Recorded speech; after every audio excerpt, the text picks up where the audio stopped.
I'm sure by now everyone is quite well aware of the big news coming out of the state of Florida last night. Commissioner Nikki Fried did not succeed in her campaign to become the nominee to run against Governor Ron DeSantis. Now, personally, I believe this is evidence that she was somebody that needed to be paid attention to. Crist has been a flip-flopper. Crist is a known quantity. The National Democrat Party has pulled out of Florida. They no longer care about the governance in Florida. They know that it's lost for a generation. What they're trying to protect, what they're trying to preserve, is their identity. And Nikki Fried would have upset the apple cart. She's already, right now in the process, and has been, of suing the Joe Biden administration over her concealed carry versus medical marijuana card. Now, it wasn't even close. 24 points. She took some areas in the Panhandle, and looks like this is Gainesville as well. But the reality is this. Florida is way too conservative for anyone with a D beside their name anymore. It was a conservative place even when there were conservative Democrats years ago. Now, because of Joe Biden, it's over. Anybody with a parentheses D is going to get clobbered. She was actually moving the other direction. She was moving to become much more conservative. And I had made this compilation of pictures long ago trying to put together some ideas that might have given her a position where they might not have been able to ignore her, but there probably wasn't enough time and enough money to get it done anyway, given the huge war chest that Governor DeSantis has now, It's a fool's errand to run against him anyway. Those of you not in the state of Florida, I would like to put up a couple of analogies that would give you an idea of how different Florida is versus the rest of the country right now. If you remember the series Game of Thrones, think of the Dornish, House Martell, and how they saw the world. That's Florida right now. Washington, D.C., and New York, and up east, their House Tyrell.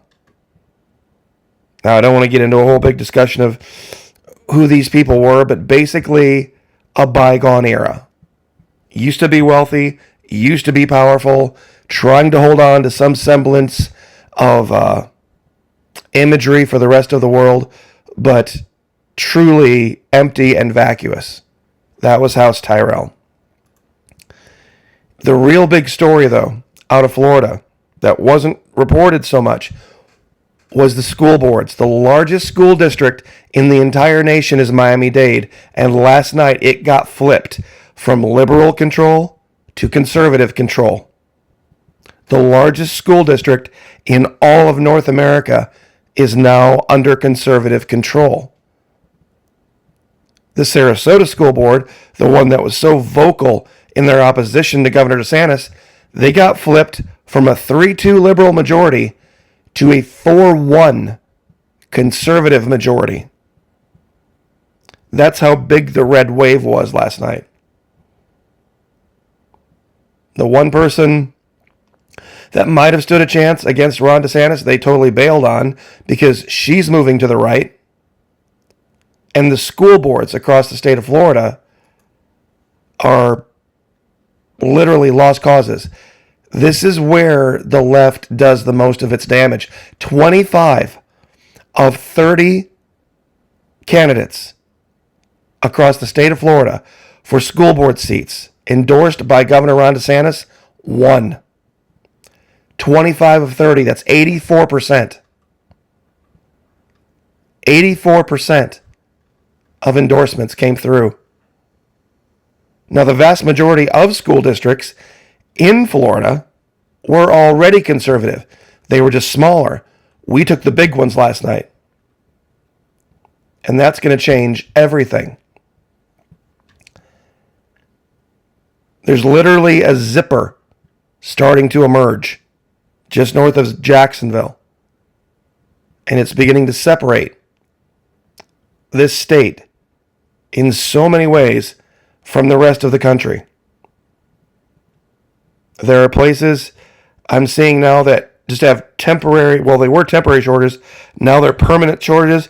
They're just taking the shelves out of the stores because they can't stock them. And here, you can get virtually everything you want. It's just exorbitantly expensive. Now, in a grid down, we've been talking about this for a long time.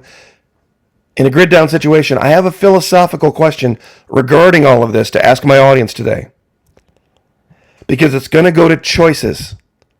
Once, and this is why we talk about it, because this is so important. Values lead to choices. And it's the choices you make at the lowest level, the unimportant ones, that are all going to add up and make the choices that you have when it all goes to hell so much more easy to make, because you'll be able to look back and say, that's the direction I went. Over time, any level of deception, even deceiving yourself, destroys intimacy. And without intimacy, couples cannot have true and long-lasting love. I'd like to ask my audience this question. If you had a choice between catching your spouse with someone else in a moment of passion, or catching your spouse with a credit card in both of your names that you didn't know about, having maxed it out, that they were lying to you about, which would you rather have? Somebody who had deceived you about finances and perhaps was using you and had kept all these things from you over maybe 6 months or a year? Or just one moment of indiscretion? What would you choose? Many believe financial cheating is worse than having an affair. 27% of respondents said financial infidelity is worse than physically cheating. 30% said it's about the same. Lower income households judge more harshly. 33% of lowest income households, under 40 grand, think financial infidelity is worse than physical cheating, compared to 21% of the highest income households. Well, that's easy to explain. For the lower income, it could mean the difference between getting kicked out of where you're living and having to camp on the street, or sleeping in your own bed. You're making 80 grand a year, a couple $1,000 here, a couple $1,000 there. It's not great to deal with, but you can probably absorb it. You're not going to be evicted. Nobody's going to go without shoes. Nobody's going to go without school clothes or without groceries. You see, for me, this would be something that would have to be dealt with and talked about. But this is, to me, this is a deal breaker. This is end of relationship stuff. I mean, unless it was some, I'm trying to think of what reason you could possibly have an embarrassing medical condition that you didn't want your partner to know about. But if you're married, you should be talking about that kind of stuff. And this kind of stuff, this financial infidelity stuff, and full disclosure, I've been through this. It can ruin your life for decades. Your wife horsing around one night in bed ain't gonna ruin your entire life. It's annoying, but it's not gonna ruin your whole life. This is another deal breaker for me. If I met someone and we were both in shape when we met, and as time went along in the marriage or the relationship, they progressively got bigger and bigger and bigger and bigger, to me, this is a form of infidelity. This is a deal breaker for me. This is not okay.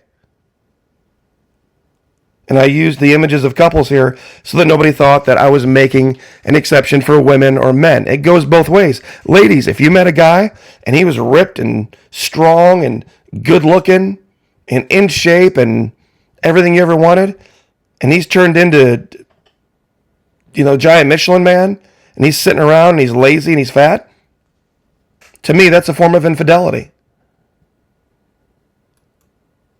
You see, I can issue a hall pass to a mate. And maybe this is Floridian values. Maybe it's my values. Maybe it's because what I went through with the financial part of it, having somebody completely screw me over financially. This is not fun, but it's forgivable and to some extent understandable depending on the situation.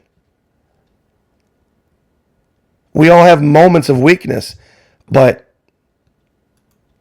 this kind of stuff, the cold, calculated financial manipulation, the idea of marrying someone and being just good enough to not be divorced because if the divorce goes through, you'll take half of his shit. That thing? No. No. I know we're on a third idea here, but it all ties together. Venezuela. Who remembers, of course, the stories from years ago? Oh, Venezuela, socialism. It caused the collapse.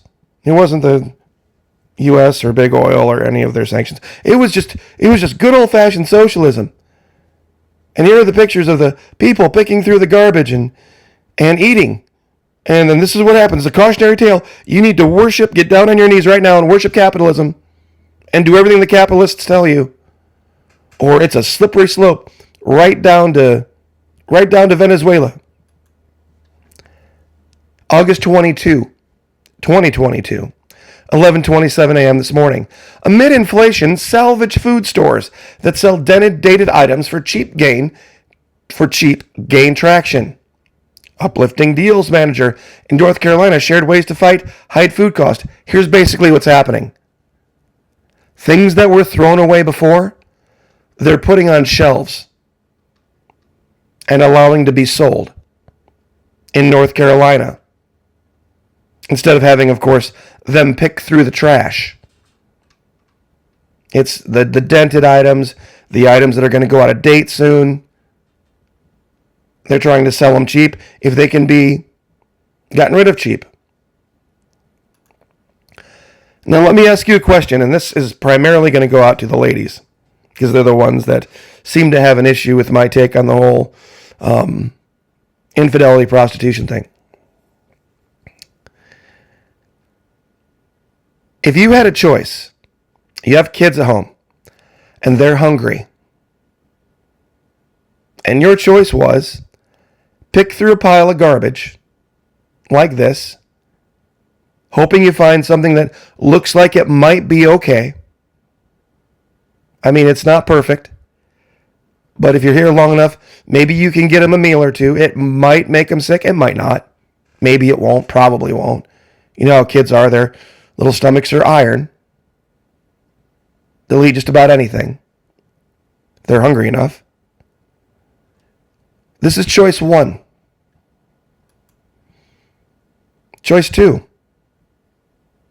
You throw on something a little tight and you go down to a certain section of town for a few hours and you earn $300 or $400 or $500. And you go to the grocery store and you buy proper groceries that you know won't make your kids sick. There's no chance of it. Pick through the trash.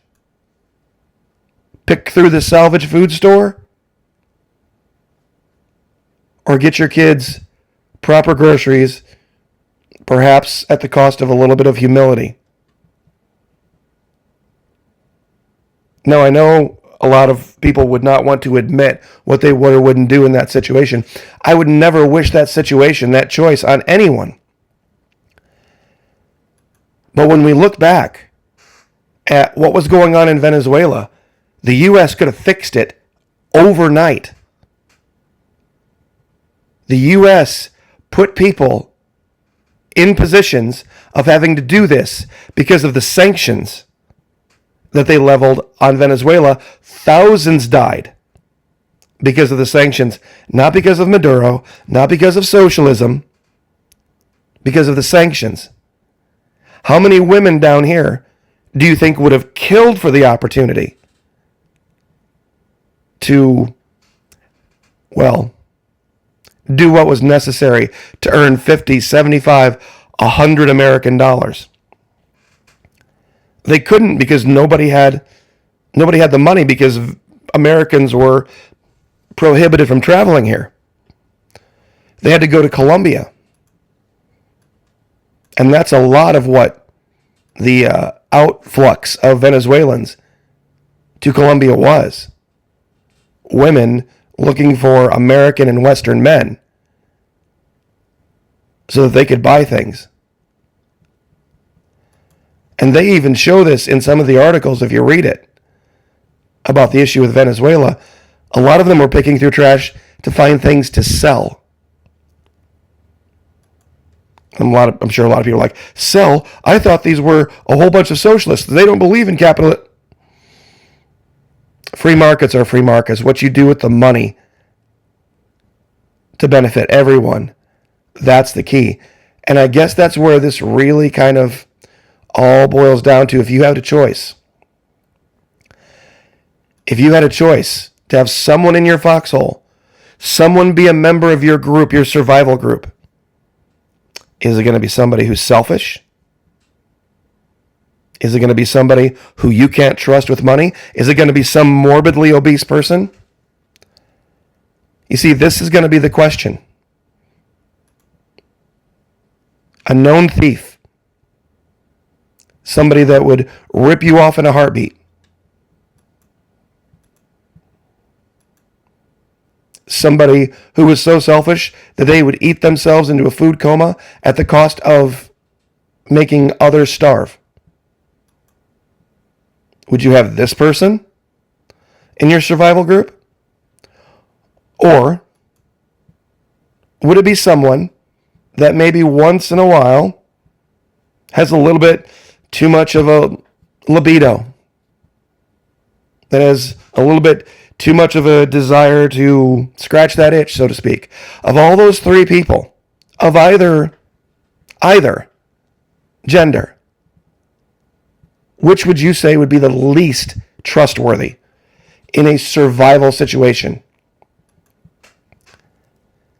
Someone who overeats, someone who steals, or someone who's just got that drive going? Me personally, I know who I'm going to choose for my survival group and not choose for my survival group. Anyway, I'll leave it there. And I guess maybe the fourth and final question would be, would you have somebody who would swallow their pride as opposed to poison their children? Swallow their pride versus poisoning their children, or your children for that matter. See, when you look at things through this lens, it changes everything, doesn't it? Say what you want about Floridian values. Personally, I think we've got them right where they're supposed to be. And I'll leave it there. God bless. Like, share, subscribe. We'll see you guys next time.